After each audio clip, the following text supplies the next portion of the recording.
The 79th Venice International Film Festival came to a close on Saturday evening after 10 days of world premieres and the screening of future award hopefuls. Well, the closing ceremony saw the top prize, the coveted Golden Lion for Best Film, awarded to Laura Poitras' documentary All the Beauty and the Bloodshed. Well, joining me now on set to talk about the winners is David Moricand from our culture department. So, David, you saw All the Beauty and the Bloodshed. Is it a deserving winner in your book?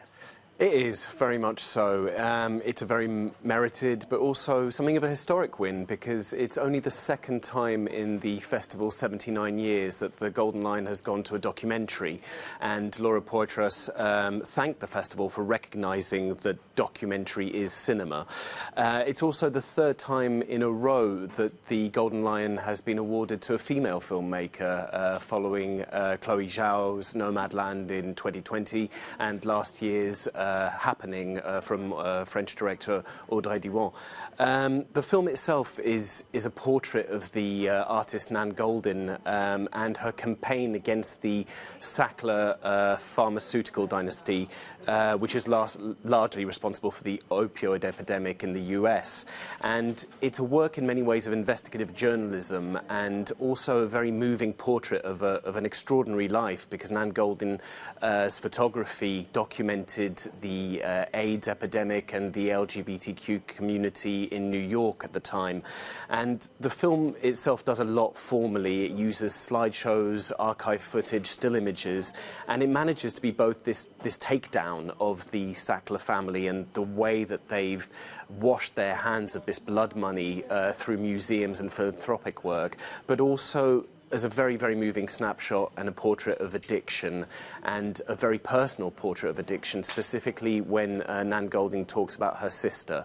And the film itself says, basically, that the wrong things are kept secret in society, and when you keep those things, whether it's mental health or addiction, secret, it has the potential to destroy lives. Oh, what a heavy but important topic. I mean, I really do have to see that after that description, I have to say. So tell us about the other winners of the festival. And as I understand it, numerous Netflix competitions in the competition, they didn't do so well, did they? Not so well, no. Well, with regards to the winners, the main ones were the film Bones and All by Luca Guadagnino, the filmmaker behind Call Me By Your Name and Suspiria. He won Best Director for this cannibal romance.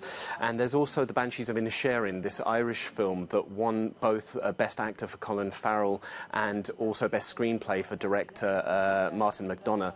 And Martin McDonagh won the Best Screenplay award in 2017 for Three Billboards Outside Ebbing, Missouri, and then that film went on to win the Oscar. So maybe a repeat performance later on next year, who knows. There's Cate Blanchett, the peerless Cate Blanchett, who won for her performance in the film Tar, and that already puts her as a front-runner for the award season next year. And there's also a film that is really worth mentioning, which is called Saint-Omer. It's a French film by the director Alice Diop, and that won the Silver Lion Grand Jury Prize.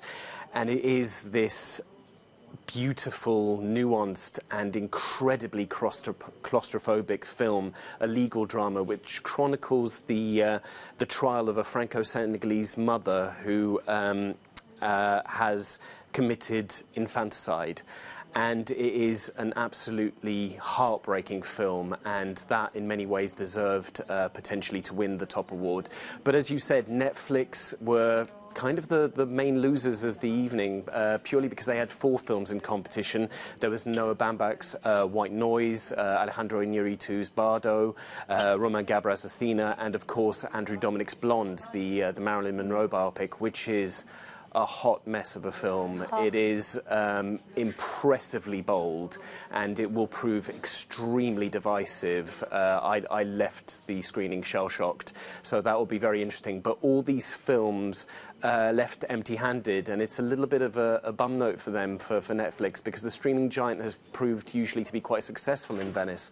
I'm thinking in particular of Alfonso Cuarón's Roma, but also of last year's The Power of the Dog by Jane Campion, which then went on to awards glory. Well, it does sound like there were some really strong offerings that they were up against as well. David Moricand from our culture department, as ever, thanks a lot. Thank you.